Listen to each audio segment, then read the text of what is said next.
Hi, welcome to another episode of Creating Connections with me, Ninden. And today I have Stephan Bajaio with us. And we actually, my intro calls are usually 15 minutes, and we ended up being on the call, I think, for like 30 or 45 minutes, which is really interesting because he had forgot about the intro call. He got in the car while he was at the beach with his daughter, which is like perfect setup for what I really represent. Like the freedom and the non-structure of just doing things the way that you want to. And it was totally fine. It worked out. We ended up talking for so long and having such an awesome conversation that we hope to continue today with you guys listening in.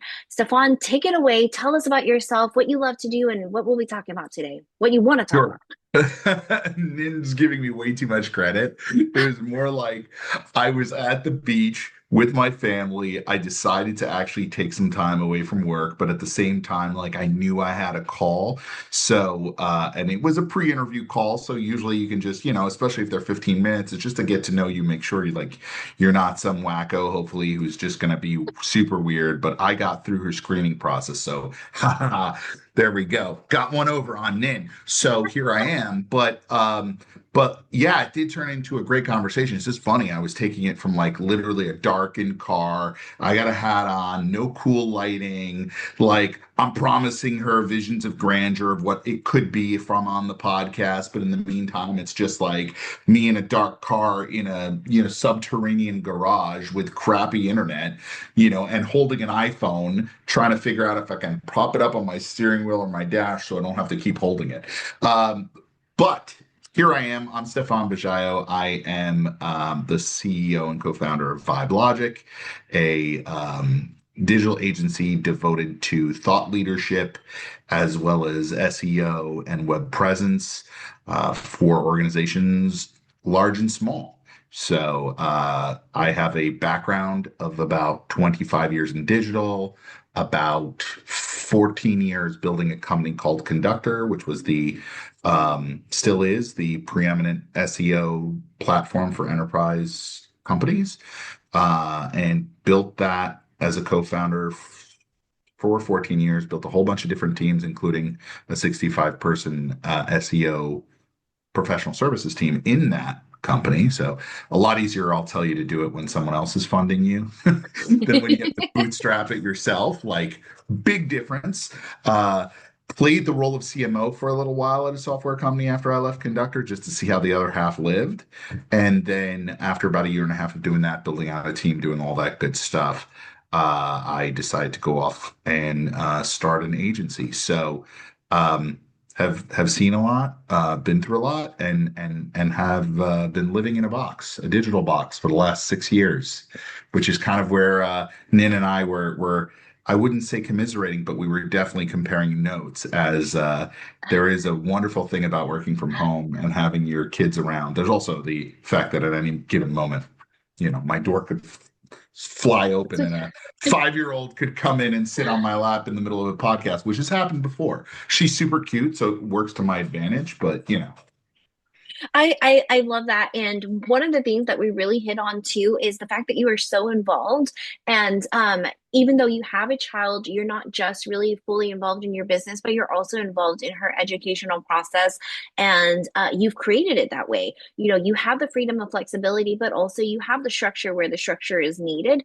And so it's just a beautiful layout. And I don't think you ever went into it saying, this is exactly what I need, but you created it as the needs were coming along. Like you made adjustments where you needed to. And what we also talked about last time that was really cool was just how you just naturally put together uh, like a little campaign for someone to really gain visibility in their local space. So just so much value that you brought to the table. And just I love the nuances. Like you're so like funny, the little things that you say and bring. But also absolutely a 5-year-old is gonna like keep you fresh and cool, right? Whether you are or not, she's gonna like add that spice to your day.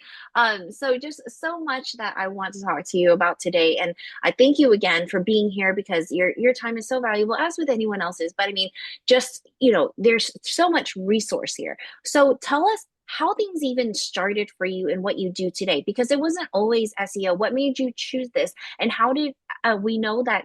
obviously, when something is sourced and financed for you, it's going to be easier. You remove the resistance of having to create your and generate your own revenue and your own funds to be able to run the business. So you already have someone supporting you on that back end. So you can freely go into development and creativity and run the business. So what did that look like? How did that come into play and support where you are now? Sure. Wow, that's a lot to it. So Nin's giving me way too much credibility, but let me see if I can break your trust in her right now. No, let's see. If we go back, I fall into SEO. I fall into SEO in a weird way.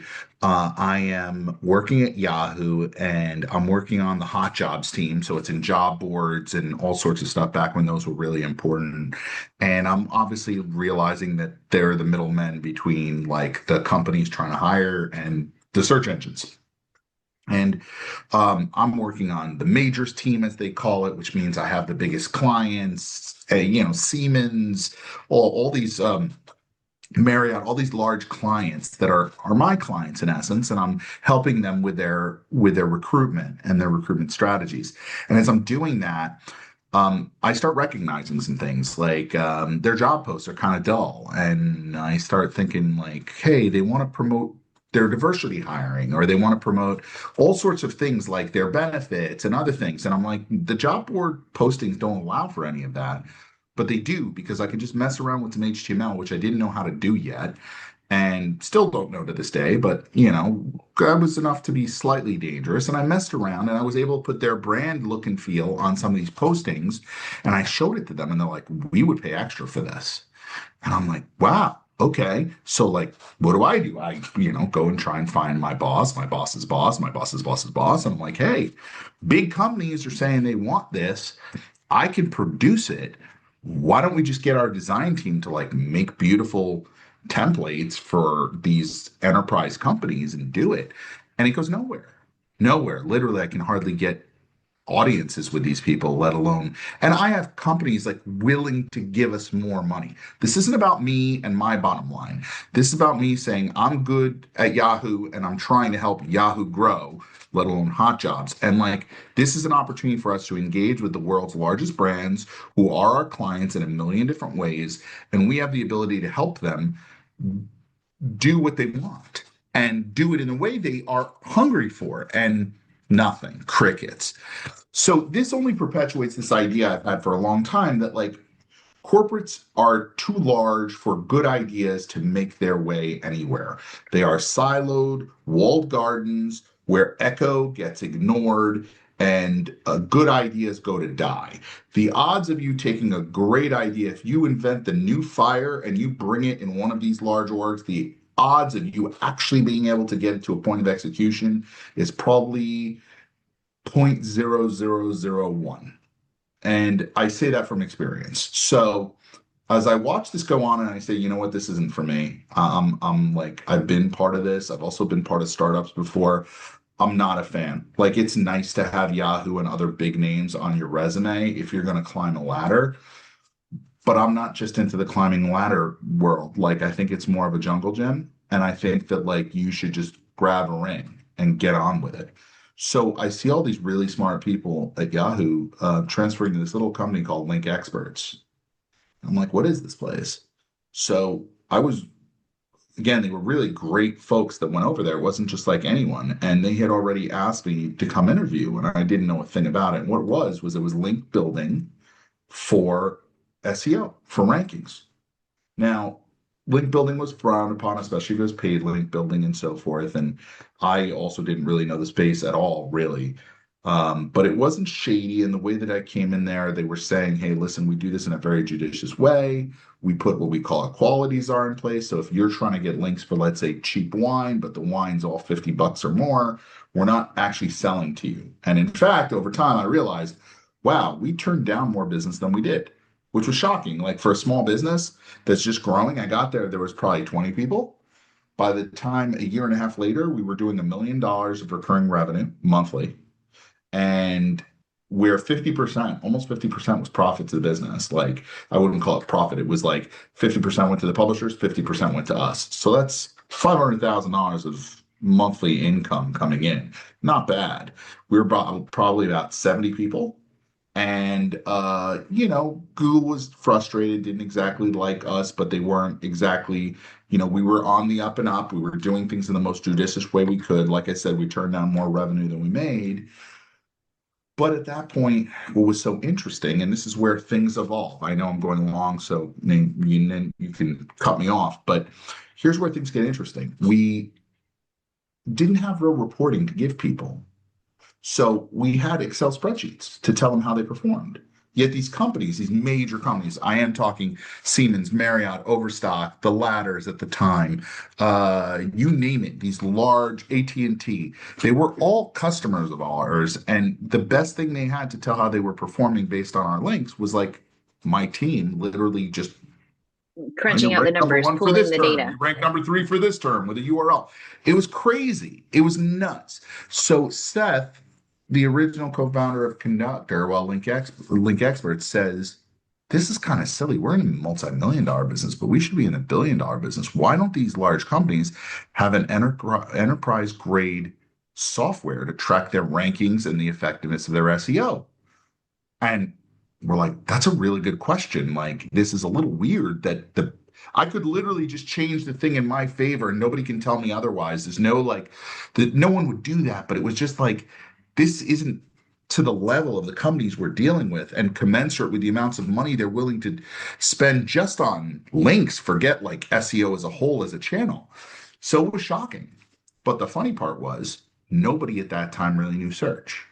So the way I learned search was I picked up the phone, during the link building days, and I'd say, "Hey Jeff, over at Marriott, oh, you want to go after this in this term, and why do you think? And you're doing this on this page, and oh, okay, cool, yeah, awesome. All right, I'll get you those links. Hang up, pick up the phone." Call the guy over at Overstock.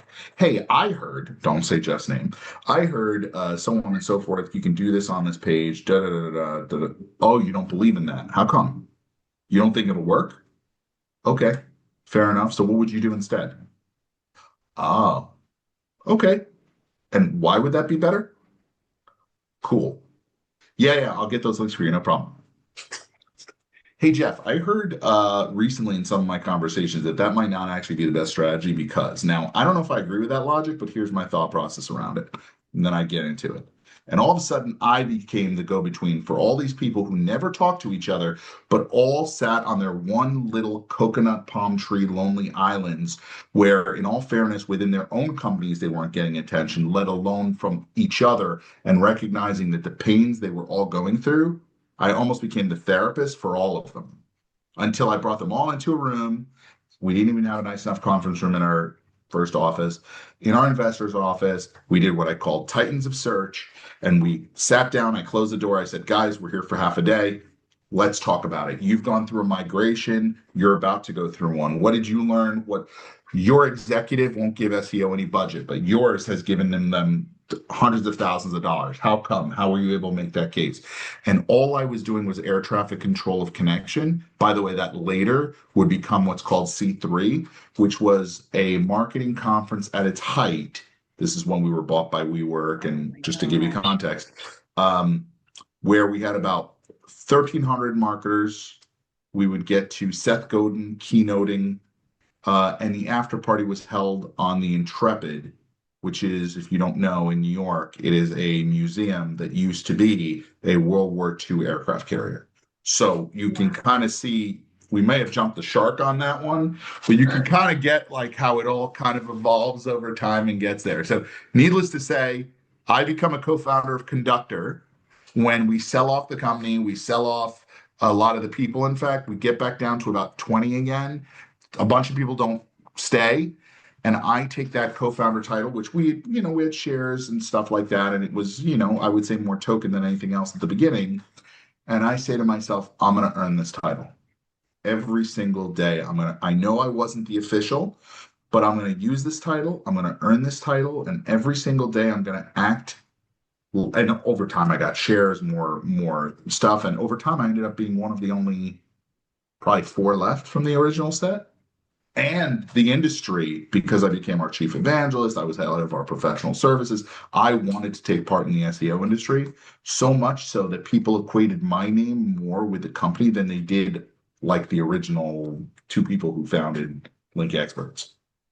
Wow. Well, when you're the one having the conversations and the go-between and everything like that, the person that everyone wants to speak to because you started the conversation, then I can totally understand why they would go with your name and that you're like the identifier of the organization.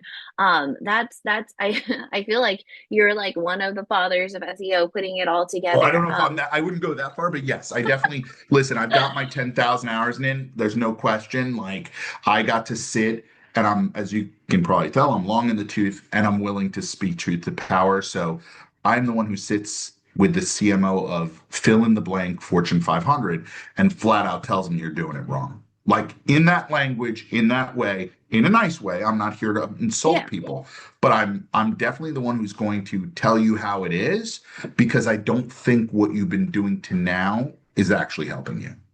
And I think that is like just so refreshing too, because especially now, there are so many people who are just like repeating and agreeing with whatever anyone says, and you Sure. are there to question it and say, does that actually work? Is that right? Is that what the data is presenting us? Or is this just something you feel comfortable because you've been doing it for so long? And now too, with the integration of AI, if there are so many people, especially CEOs who I can't say, especially CEOs, so many people who just crunch things into AI and Oh, say, of course. what are you going to punch out for me? How am I going to get this result or that result without really knowing how to prompt it to begin with? But it can't possibly have the resources and the knowledge that someone like you, who has been in the industry for so many years, with all of the nuances and working with the different enterprise companies, working your way to building it to what it is today, and how you have found the success that you found. I don't think that you can prompt AI in a way that can pull out those kinds of resources, right? No matter how good of a prompter you are. So with all of that being said, it's like being able to utilize your knowledge, bringing that to the table, questioning what other people are used to and what will work, what the data is presenting, and just making a solid fight for like, no, this isn't going to work, this is going to work because this is what we've seen, or for how things are moving, we're going to have to try something different.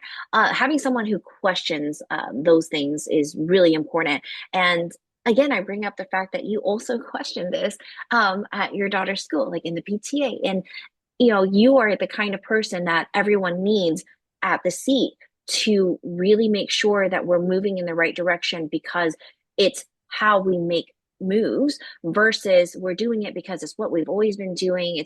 It feels good, it's the right thing. Things are working well, so why change it? You want to test the waters, you want to see where we can play so that we can produce results. So knowing the background in all of that, where does that take you to today? How does your knowledge now support your clients, right? Like I know it's nuanced because you're helping so many different people. But like, is there a general process that you go into to Absolutely. say, this is where we start? So you've hit something that is like not just a nerve, but like a essence of me. Not my nerves, but like a neural place that people large and small, because I know some people have already written me off in saying, well, that's the guy who deals with enterprise. No, no, no. What I'm about to tell you, hopefully, should be valuable to any business. We're in a world of AI. Okay. And what does that mean? It's a synthesis world. It is a world where whatever knowledge has been exposed to a training set to this algorithm, which is what it is in essence, right? Of which I've seen thousands of algorithms pass through Google and the effects and impacts, and it's the I'm not the algorithm chaser, but I will tell you that right now, you're absolutely right. The easy button, as I call it, is available to everyone. The problem is because it's easy, it's tricky. And what it does is it's a fool's button. It's a button where you can prompt a system with a very simple prompt and get something that sounds very legitimate, comes back in a very beautifully designed and thought through and thoughtful kind of response. But pardon my French, it can be complete bullshit. Yeah. Okay. Now, the problem is you may not be the expert who can recognize that the third paragraph is complete nonsense. Hmm. Complete nonsense. It would send you off on a primrose path of complete incorrect direction, right? So, what's so interesting about this right now is that one, Google recognizes and is saying, do not use AI content in terms of trying to rank things. They've Hmm. made that clear. Yes, do they have an AI mode? Are they pushing more towards AI? Yes, they are. But what your site gets judged on is your content first and foremost, right? So, what is your content? And what's so shocking to me is how, and not so shocking at the same time, because I've seen this iteration or incantation of the same thing 1,000 times over, which is your wisdom is the differential, right? It's my 10,000 hours of seeing this go wrong in companies. That's not documented anywhere in a way that AI can consume it and feed that back to someone. That's in my head. In fact, Hmm. as Hmm. egotistical as this is going to sound, and please forgive me, I promise you it's a humble brag. I've gotten enough of these white hairs at this point on my beard for those listening that I'm starting to realize at the age of 47, I've forgotten more about marketing than other people I speak to know about marketing. And that's a weird place to be in your career. And I promise you, if you're in the same career for a long time, you will hit that tipping point. And you probably, if you've lived a life before AI, if you lived a life that straddled, like me, Gen X, that straddled pre internet, post internet, where you didn't have like computers at the ready and at the ease and at the capability to note take everything that happened in your life, right? Think about now, pendants and other things that will literally record everything that transpires in someone's life. You will have more data to use. Or maybe my daughter, the 5-year-old, will have more data at her disposal of her life to realize what lessons she had, business conversations, projects she did, those won't be left to memory.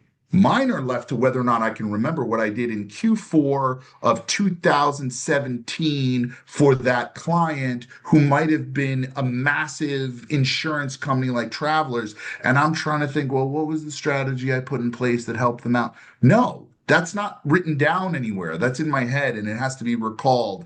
And again, some of the stuff I forgot that if someone prompted me and kind of reminded me, I'd probably be able to remember that. So, what does this matter for you?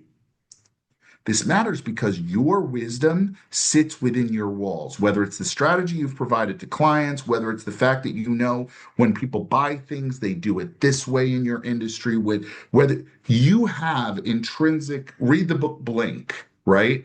Blink is a book that talks about when you have enough hours of experience, you get a gut sense of how things are.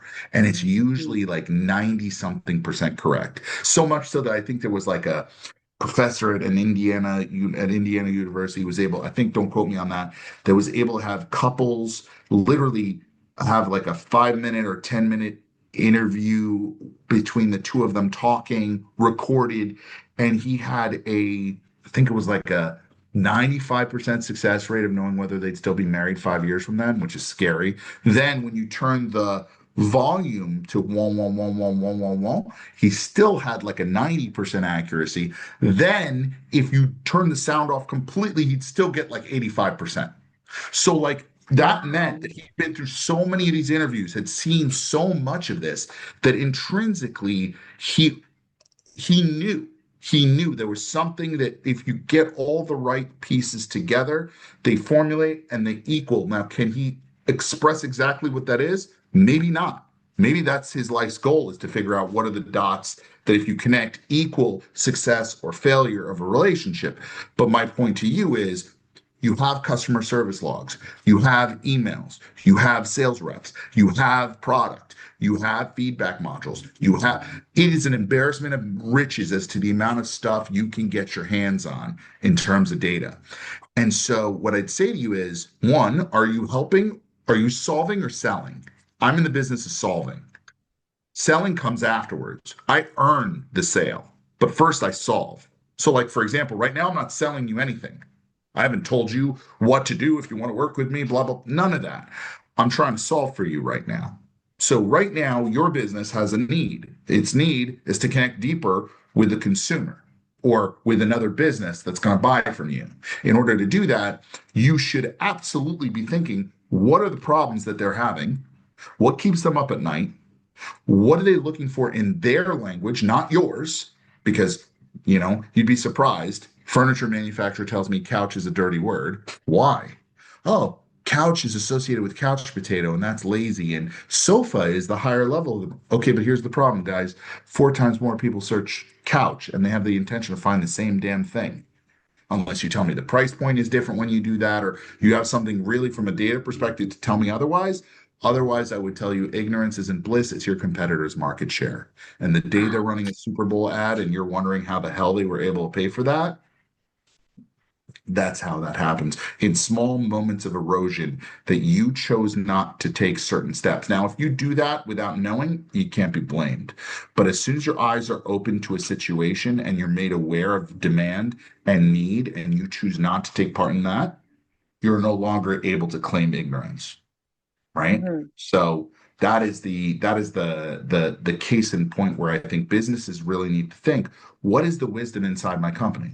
If you, by the way, are a services company, like if you're literally a services company that, and I don't just mean like home services, whatever, I mean like literally a consultancy, Mm-hmm. and your people are your product, 9 times out of 10, I can go to your website. Your About Us might have a few pictures. It might have some bios.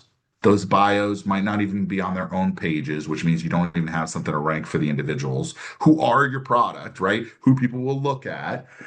You don't have authored articles and or videos by those individuals. Shocking. So now you're trying to sell the knowledge of someone, but you're expecting you have to bring them to a meeting in order to prove how smart they are, that they should work for this client. In the meantime, the client might want to just, or the prospect might want to just like look them up online. Yeah. And your fear is, oh, I can't help them with their LinkedIn profile and make it look really nice because, they'll get poached. Your job as an executive is to make a culture that keeps your people. Okay. It's also to make sure that when people, clients, prospects, investors, and others go looking for who worked for this company, they get the shiniest, nicest, best version possible of that. You wouldn't allow that in a physical office. I don't know why people allow that in a digital one.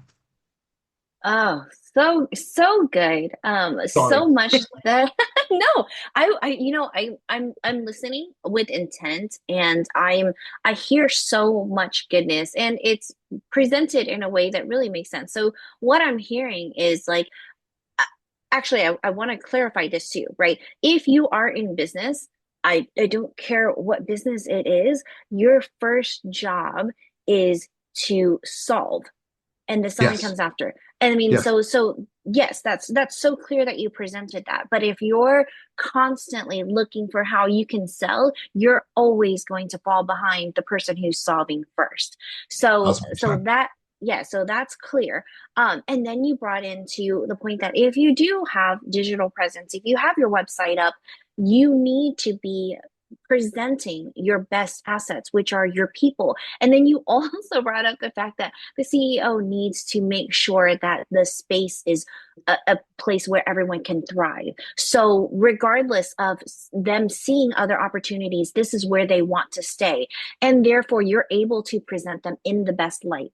And and no matter where they choose to go, if they choose to stay with you or somewhere else, at the end of the day, you want what's best for them, right? Yes. Because if y'all are both wanting the same thing, which is the best for each individual, then we're all on the same path. And that goes to such a much bigger scale, because it's not just people on a team. It's you're working with your clients and the people that you work with and how you're supporting them. Everyone wants the best for for the work that they're doing. And, if you're presenting your client in the best way, that presents you in a really great light as well. So it's all of us working together to present And our then best. we can't forget. So there's like a few key points here that we should not forget because they where the method meets the moment. Okay, I just told you that AI slop is not what's going to rank. Google and search engines and everyone are, and especially in a world where like we are overwhelmed, right? Where bots equate to more than 50% of all visits to websites right now. Okay, Oh, our that's bot crazy. traffic. Okay, it has surpassed human. So that's just consumption engines. That's just things trying to understand what the web is made out of. What I'm trying to tell you though is with so much synthetic stuff, we are moving towards a moment where A, I'm tired of being sold to. I don't need to be sold to. I need to be solved to. Hmm. B, I need to know there's a human behind what I'm being told, right? If no Hmm. one takes the liability, so to speak, the credibility of what I'm reading as an author, you will see the real ID of authorship is coming to the web. If you know what the real ID is, real ID now, in order to get on an airplane, you have to have Yeah. like an enhanced license, Yeah. right? Or else you have to carry your passport or a passport card. But you have to do that in order to be able to, it's a more enhanced version. We are going to see that. You're seeing it on LinkedIn. On LinkedIn, they're expecting you to validate your credibility that you are who you say you are. Meta's trying to do check marks to ensure you're a real person. Bots are rampant. Even the idea of liability. So in Europe, they're already starting to say to Google that their AI overviews that are taking other people's content and regurgitating it in whatever ways, that they're actually going to be held liable for Wow. what it says legally. So we're still in early days on all of this stuff in terms of the legality of things, the IP behind things, the watermarking and recognition of AI content versus not. We're way too soon for people to be investing the kinds of money, time, and effort they are in quote unquote ranking in AI, which is not really a thing, but rather having visibility in AI, which is a thing. And so a lot of people are getting distracted by the shiny object syndrome. And what I'm saying is, no matter what comes next, a pendant, a pebble, screenless, neural link, whatever the heck it is that comes next, which by the way, AI wasn't meant to be a chatbot. It's pretty dumb user experience of like, I type in and you respond back, and I type in and you respond back, and I type. That's like a very, Like it's elementary version. yeah, I mean, it's like we're basically saying it's instant messenger, but with a bot, right? Like that's what Yeah. we're talking about here. But essentially, that's not necessarily the best experience for what AI should be in our lives. And at the rate it's going, it won't be that way in 2 years. So thinking about this in the context of today and being like, I'm first to act, yay! Well, that's like the gold rush. The only people that made money in the gold rush were the ones who sold you the pans and the picks, not the people in the 49ers that went out and tried looking for gold. Sure, they found a little gold along the way, but nothing that made them rich to their beyond their own belief, right? Very few people ended up getting that. So rather than the lotto ticket of trying to be first to a game of AI, think about this. If you have great wisdom in your companies, which I can challenge you, if I had 30 minutes, we could probably dig through half the things in your brain and in your company. Even your red tape is assets. So every time a lawyer told you couldn't publish that because if you have 50 of those emails, you put them into an LLM and you start building a tool that tells you, oh, well, this might not fit that, and this might not fit that because the lawyer that you paid on an hourly basis told you on May 8th of 2025 that you couldn't do that. And now all of a sudden when you send the thing to the lawyer to get it approved, you say, well, we fixed this, we fixed this, and we fixed this in it before it even got to you because you've told us that in the past. You think the lawyer's going to let that go through? Probably, right? But what did we do? We just took the red tape inside of your company and we just created something to help you essentially consider that when moving forward. That is stuff you've forgotten. When I say you've forgotten stuff, that's an example of stuff that has gone in an delete or an Yeah. inbox Like forever the ago. trash bin. Yeah. That you It's just never it's don't, never you been won't pull used out. because you never could aggregate it in a way that would be meaningful. And you never even had the thought that that could be done in a simple way. That's the kind of stuff you should be thinking about using AI for, right? That's the kind of thing where you should be thinking, how can I use the data in my company to produce something that can be more relevant for others? I'll give you a prime example, real life example. I'm actually in the midst of building this right now.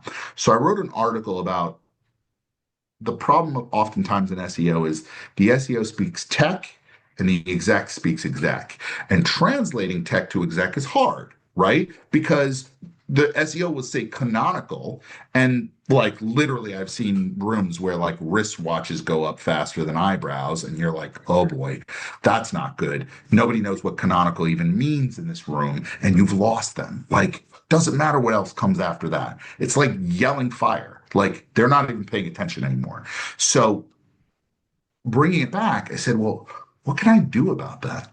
Okay, hey, Claude, who I'm building stuff with, why don't we take this lexicon of most frequently used SEO terms, and I'm going to go and give you the layman's versions of what I want said back.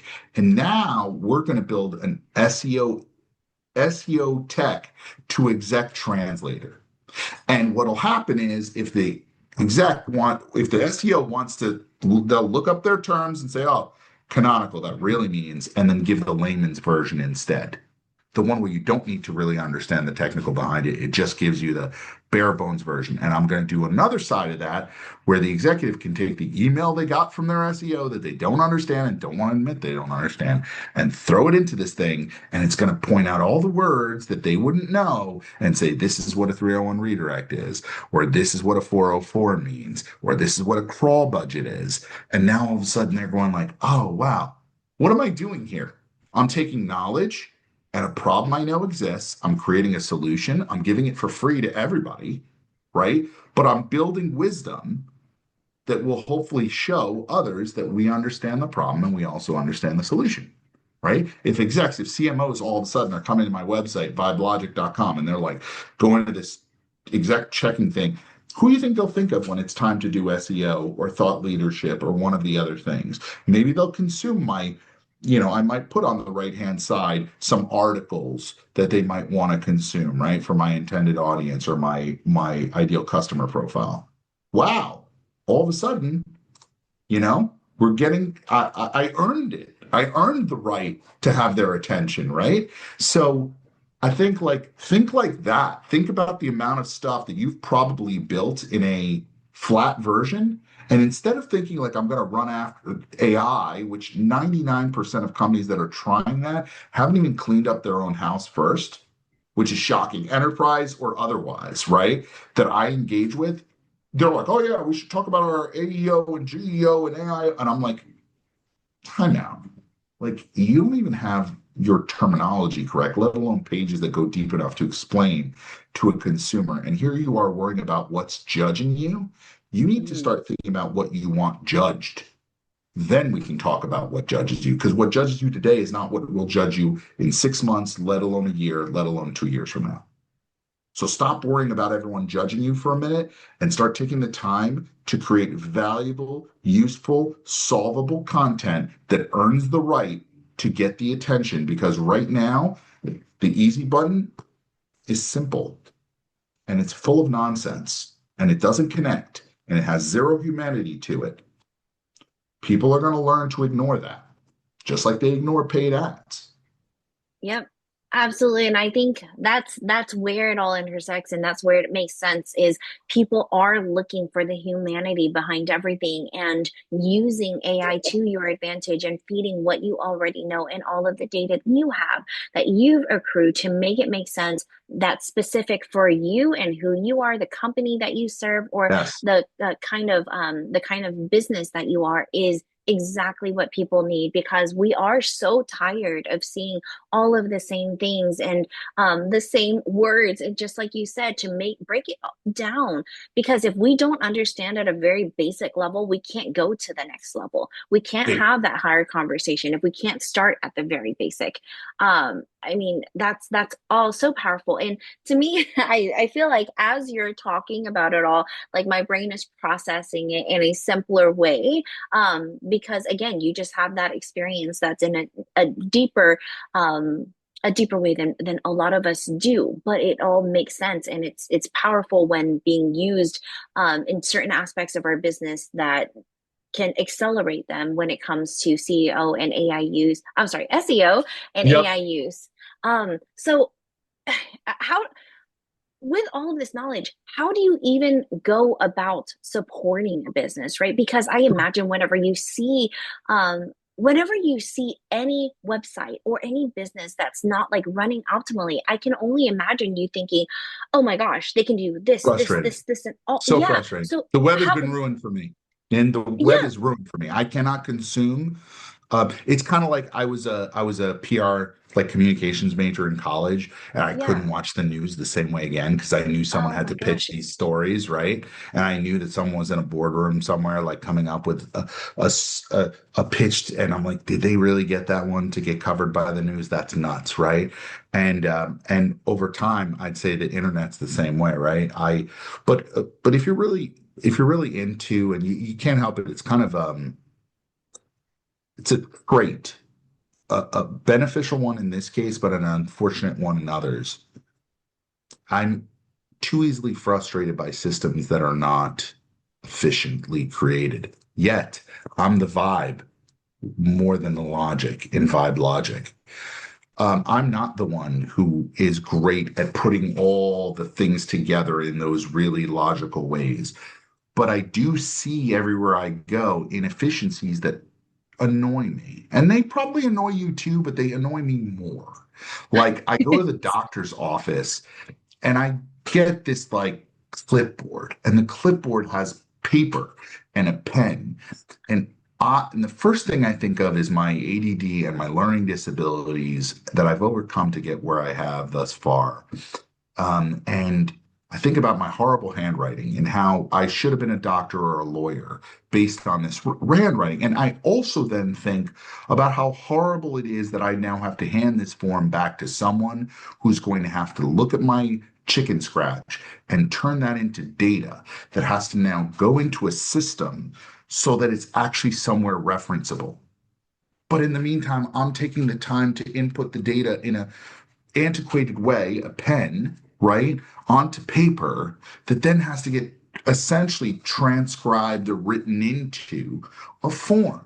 That doesn't make any sense. Why didn't you give me the iPad to put the information in myself? Or even better yet, you know certain information because I signed up via ZocDoc Yep. or Fill something it up. else. You have that. Or you have a My Chart, which is available to you, and you can fill in automatically half the data that's already being asked of me in this moment so that instead of me filling out 5 pages, the odds I remember all the things that plague me or medicines I take is not something I skip over as quickly, and you get a better, richer sense of data so the doctor can actually help better. See the downstream impact of that, but we don't think of things like that often. We just go fill out the form and move on. Or you just go, oh, a form, right? To Yeah. me, that kills me in small, little thousand cuts. Like, and I see that on the web too, right? I can't help it. You're treating a bullet point as a service. So your entire reason for someone to be buying something or using you, like, is a bullet point. And it's like, Hmm. damn, that should be its whole page. Like, there's a whole, you take time that you would provide a service to someone, but you only put a bullet point because you were just trying to show that you have a lot of services. But like if I was looking that up online, which is where most people start their intention, right? Um, you really think your page deserves to show up, rank, be considered if all you have to give me is a bullet point about solving something? Like that's crazy to me. But people think that way. Or then they take a bullet point and they turn it into a paragraph. Great. A little bit better. A page would satiate me a lot more. And if you really know about the topic, you should probably be able to take a service page and support it with content. I've written 5 blog posts about that. Which CPA are you more likely to choose? Someone who doesn't just say tax prep, but also says, here are 5 things that the average LLC gets wrong in their tax prep, sole proprietorship, and then has like 4 or 5 other articles that validate they know what they're talking about. Eh, if I don't have a relationship with you, you're about to build one with me, right? Even Yeah, if I, yeah. so it's Before like, even speaking why? with me. Why are we missing that? Why have we allowed the online version to be this like this ugly waiting room, this crappy version of your business, as if, and what I really think? I think for smaller businesses, they don't even realize how many people are going to come across their website more than will ever set foot in their offices. Oh, for sure, for sure. But you brought up so much for me in your just diving into how the inefficiencies, because that honestly, I mean, that is the biggest pain point. Stefan, I've been working so hard. I love marketing.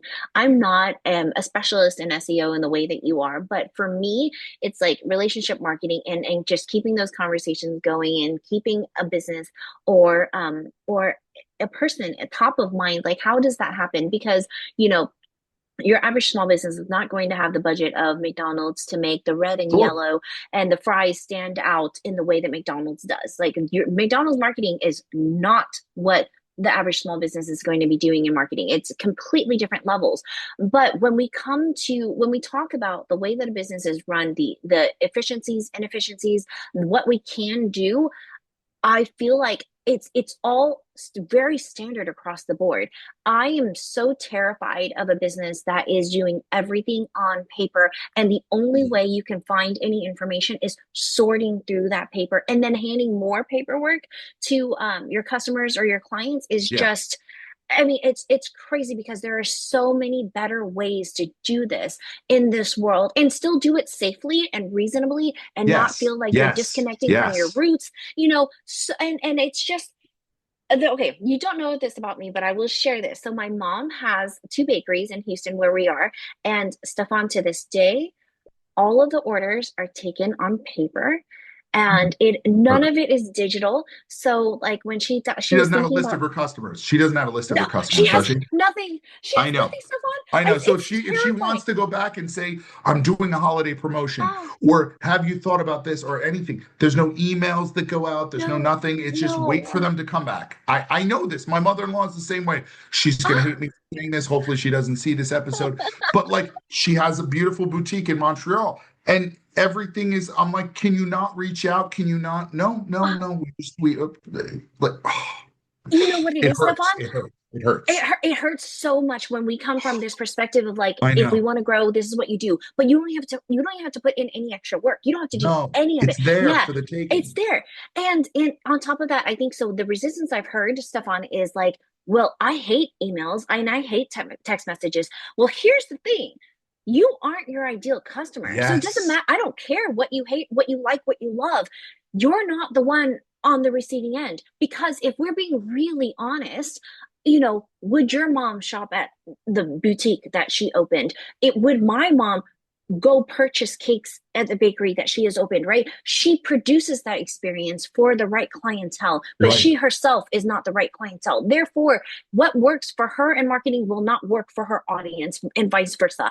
And on top of that, I mean, just everything you said about that doctor's office applies to the bakery. I mean, just Yeah. entirely, which then I know can also be copied and pasted into a lawyer's office, be copied and pasted into HVAC. It all applies. It's just making things simple. And what I think about is like, don't make it hard for me to give you money. I want to spend, I want to use it in your business. So if there is resistance, every single resistance that you create for me makes your competitor that much more appealing. And and it's just like they can't move off of like I've done this for so many years. It's been successful, so I'm going to continue to do it that way. Right. Of It's like course. Like Until and it, COVID happens. Until COVID yeah, happens, you're right? right. Like until something unexpected happens, until all of a sudden things shut down and we now have to think about a gym membership as virtual push-ups and virtual trainings at home, until we have to evolve. In that respect, COVID was a blessing. COVID was horrible in many ways, but what it forced people to do was recognize change that had already kind of been there, but nobody really wanted to come to terms with it. And smaller Yeah. businesses didn't want to come to terms with it, of the evolution into something else. The you are so right, Ning, like the it's not just the antiquated business, right? It's this idea of, are you really serving your user the best way possible? So I would almost argue to your mother, and maybe you might need me to be the cool uncle, Respectfully. Yeah. as I'm often called the cool uncle in this regard. I get called in because, mom's been telling the kids to eat their vegetables and do their homework, and they don't necessarily listen, but then somehow I come into town and whatever. But the idea is, are would your mother say there's a great experience in the bakery? Is it a really good experience? Is she proud of what she produces and what she does? You know what? I would say I've actually encountered that, right? So she's in her 60s, and I would say she's proud of what she's created. If Yep. we ask if she is she proud of where it's at today based on all the experience that she's had, I would say no. As sucky as that sounds and as sucky Mm, as it might be for her to actually address that, I would say no because when I think about it all, we create our businesses so that we have the freedom to do like to the freedom you created for yourself in your business. She doesn't have that freedom. mm. And it's all because the inefficiencies. She's literally working in her business every day, the hardest worker in her business, where she should be removed from that and be able to live freely and be in there whenever she wants to because she's created the systems and processes to be able to have it run on its own. Right, but the value she provides when she is providing is clear, correct? Like, Oh, okay, absolutely. so it's something that she would want to have experienced by more individuals, correct? Because if it's something where she doesn't want to grow the business at all, only wants her current clientele to experience this, and frankly wants this to disappear when she's no longer involved in the business, that's one thing. And there are people like that, and we have to respect that and say, okay, Yeah. your intention is that this doesn't live on beyond you. Your intention is that this business is meant to just be within the confines of what you've established. No more, no less. It is what it is. But if you're providing a great experience, and we can kind of argue with her in a respectful way, if you're a good business, if you do right by people, if you're helping, not hurting, would it only help society for you to provide that to more people or less? If the argument is more, then I'd say, why are we painting Mona Lisa and putting it in a box? We really do need to provide this to more people. Now, that doesn't mean you need to be McDonald's size. It doesn't mean that we need to franchise your business. It doesn't mean it has to go beyond many things. But here's the wonderful part. You're providing really great baked goods to individuals who know about them. What about the ones that don't? What about the ones who would love to have that, but don't know someone who's consumed them yet? So they've never heard about it over the table, right? Or when they were invited to dinner and someone brought cakes, right? Maybe there are people who deserve to have that experience with you but can't have it. Why? Because you're choosing not to let them have it. It's a Mhm. choice. The omission is a choice. Your choice not to allow this business to grow and to be more than what it is today is a choice. You may not think so, but it's an opportunity cost. By choosing not to do this, you're actively choosing to ignore those folks. I'd like to say if you're providing really good business, you're helping people, you're doing meaningful stuff. And again, we don't have to be curing cancer, okay? But if you are one of the businesses that are good, do right by people, aren't trying to screw people over, are trying to actually help people in times of need, ways, shapes, and forms that matter, why would you not want to make that grow? Why would you not want to help more? Why would you not want more people to have that experience with your business? Because you can't help them. You have too few staff because you're scared of what expansion would look like and losing the personal touch. Those are all things you can fix in a business. Those are all things that they have experts to help you understand and kind of refine. That's not what should stop you from giving the world more good stuff. So get over it. In all fairness, I say that with tremendous amount of respect. Nin's mom. So just Yes. don't get angry at Stefan. I'm going to get very strongly worded. I'm not even going to say email, letter in the mail. Registered return receipt, like my dad would send, right? Saying, like, I don't like what you said on the podcast.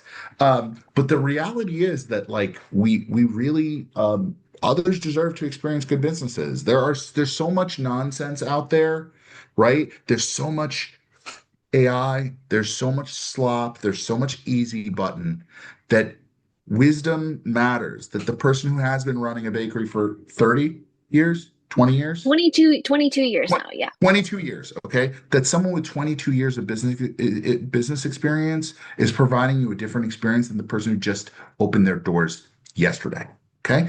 So there's something to be said about that. There's something to be said about allowing wisdom to find its way and to enabling it. And I think businesses will win in the next 5 years based on empathy, personalization, sharing of wisdom, and solving, not selling. When you do those things, listen, there's certain things that are transactional, and the blue widgets are always going to be the blue widgets, and you need to buy a blue widget, you need to buy a blue widget. Yeah. I think what gets more mentally exhausting, as I've said on many a podcast, is like, I don't know why I need to choose the color of my shovel. I don't know how that changes the shovel's ability to be a shovel. It just creates more decision fatigue, to be honest. Like, oh, I can have a shovel in one of any colors of the rainbow. Great. Why should I have to choose right now? I just want a shovel, right? So someone's going to come in the comments and be like, well, what if you need a shovel for this thing? I'm sure there's a need, okay? But the idea that we live in a society where that can show up at your house within an hour of ordering it because of Mhm. Amazon Prime, and it's a shovel of whatever color and texture and whatever else you want is insane, It right? It's is. insane. Like who thought humanity would get to this point, right? So like, make it easier, solve people's problems, be there, help them. You know what? If mom's making cakes, I'm assuming she bakes cakes. They're cakes at the Yeah. bakery? No? Yes? Okay, cool. Yes. Are there for, could we do them for events? If someone's looking to have an event and wants that? No, but there's no page on her website, let alone website. But there's no page on the website that talks about birthdays. There's no page. So if I look up like birthday cake in Houston, blah, blah, blah, blah, blah, am I going to find her pages? Am I going to find anniversary? Am I going to think through specific holidays that she might have some wonderful, I don't know, she's half Irish. I don't, Yeah. she loves St. Patrick's Day and she can make the best St. Patrick's cake out there.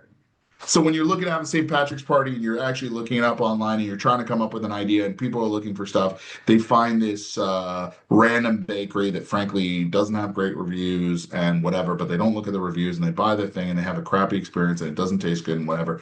In the meantime, Nin's mom could have been the one to provide that, right? Yeah. But that won't happen because she's going to focus on the business the way it's always been focused on because that's the way it's always been done. And I understand that got you to where you are, but there's so much more that's waiting for you out there. And you didn't start a business to be small. Like you didn't start a business just to be what you started as. You're proud of the fact you've gotten to where you've gotten to. You could be even prouder in 5 years of where you go. You just haven't tried yet. So a little Yeah. trust fall in people like Nin, myself, who can help you grow and think through taking the blinders, and if we're going to keep them on, let's just angle them outwards a little bit so we can see Yeah. more of the landscape and more of the potential opportunity. And I promise you, we're not doing it with ill will. We're not doing it to just, collect our dollars and leave. We're doing it because your business probably deserves it, and the people you serve definitely do. Yeah, I mean, this conversation just to me hits home, obviously, but it can just be applied to any Anyone. business, any Yeah. business. Yeah, and it's just it's truth. Stefan, you have been such a joy, so much value brought to the table. Like, I definitely want to have another conversation. We need to go Time. deeper. Yeah, like, absolutely. It's going to be so much fun. I mean, there's so much that I want to talk about and so much more that we can explore to help so many people. It just, this conversation alone, I feel like has made such a huge impact for the people who will be listening. Um, so, is there anything that you want to leave us with before we say goodbye, and then schedule the next conversation? What do you You have on your got it. mind? You got it. What I will say is this, for whatever it's worth, all the stuff we talked about might seem overwhelming to you because it was a lot. And let's Hmm. face it, we rattled off hopefully a million good ideas on this call. What I want you to think about, though, is a small step you can take tomorrow. Okay. Marketing is a verb, it means taking action. So while you may not be a natural born marketer, I'll challenge every business owner here who's listening and or watching. What is the intrinsic wisdom inside of your business? What do you as a business know better than others? Maybe you'll tell me it's how to renew a client. Maybe you'll tell me it's how to get new clients. Maybe you'll tell me it's how to upsell a client, more services. Maybe you'll tell me it's how to solve a certain problem. Great. Is that reflected on your website? Is that reflected in how someone looking for that solution would be able to find you?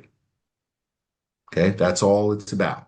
So just do a very small audit on one topic and say, if my business knows this, if I know this, if this is my wisdom and I know it better than most others, right? This is where my 10,000 hours exist. Does that show? Is that obvious in my profile on my LinkedIn? Is it obvious on the profile I have for myself in the About Us or my people? If you're a service organization, right? Are you doing the best job of showing that to the rest of the world? Because the reality is, again, we're living in an AI world where humanity is going to matter more than ever, but no one's going to stop and tell you that because everyone's going to sell you more AI. It's obvious and it's easy. And frankly, everyone's jumping on board. But like I said, I'm not here to tell you everything you want to hear. I'm here to tell you what my 10,000 hours of experience tell me in regards to this, which is don't ignore AI, but before you start going crazy, there's some pretty obvious steps that are sitting right under your nose that don't require reconfiguring your entire business. And they just mean doing more of what you've been doing, but just making sure it's clear that you're doing it. Hmm. So if you want to get a Beautiful. hold of me, you can reach me at vibelogic.com. My drug of choice socially is LinkedIn. So feel free to reach out to me there. Please don't sell me services. My inbox is full of well, do you need four more CMOs? Yeah. It's like, ugh, so much for We've already identified that Stefan is just so overseeing all the generic stuff. So if you have something really truly unique and special to offer, or to let us know, hey, this aspect of the conversation on the podcast was so meaningful and you took the please. action, absolutely, please reach out, let us know. And I yeah, go love ahead. that. I love Yeah. that. Please don't I'm not here to sell you anything. I'm here to solve. So if Nin and I have solved anything for you, or at least set you on the path for solving, you would be shocked how many times I hear nothing. Ah, So either my advice sucks, or people don't take the time to tell you that it's worth it. you Now, know, that's a great reminder. That's a great reminder because when we are heated because there was terrible service, so many people will jump on their immediate review. I oh want yeah, to talk to the manager, right? But if it's something good, like let us know. Ignite that energy in your world so that you can bring more of it to you. it gives me You were saying, dopamine. I'm not asking, I'm not begging you for compliments on this podcast. What I am saying though is that, you know what? I had that whole conversation about converting something into using AI to convert it into an interactive product. I dropped that in a networking group I was in. It was literally part of a 2-minute conversation. And I had the head of marketing of that company like write me and say, we're already coding stuff that me and the team, it's awesome, made the whole call worth it, blah, blah, blah, blah, blah. And I'm like, wow, thank you. Like, you don't understand. I live in this multicolored box here. And while I get to see my 5-year-old and my wife, and I have my teammates that I see on Slack and whatever, um, it's still lonely. And it's nice to hear that the stuff you're putting out there has value. If it's not me, go tell Nin. If it's not Nin, go tell someone else that you listen to. Take some time, take 5 minutes today, and go write a nice note to someone about what their advice did for you. Because I guarantee you that dopamine is going to be more to the person receiving it than it'll ever take out of you to give it. So think about that, reach out, share, tell us how it's going. I love hearing stories. It makes for better podcasts, honestly. So the For better and sure. more intricate the story, you using it, seeing a success, seeing a failure, cool. We learn from them. Let's go. Share them. Let's go. This is all an experience. Nobody has all the answers. By the way, if they did, they probably wouldn't share them. So Oh my gosh. Yeah. Hey, you did it all for me. That's exactly it. Let us know, connect with us, find us on social media. These are the things that make sense. Like if we know that we're doing a great job, we can do more of it. If we don't yes. get feedback, it's like it's a lot of just floating in the water, not knowing where to go. But thank you Yep. so much for tuning in, Thanks Stefan. for Thank having you me. again so much for your time. We'll reconnect for another conversation. Just so much goodness. We will see you in the next episode of Creating Connections. Bye bye.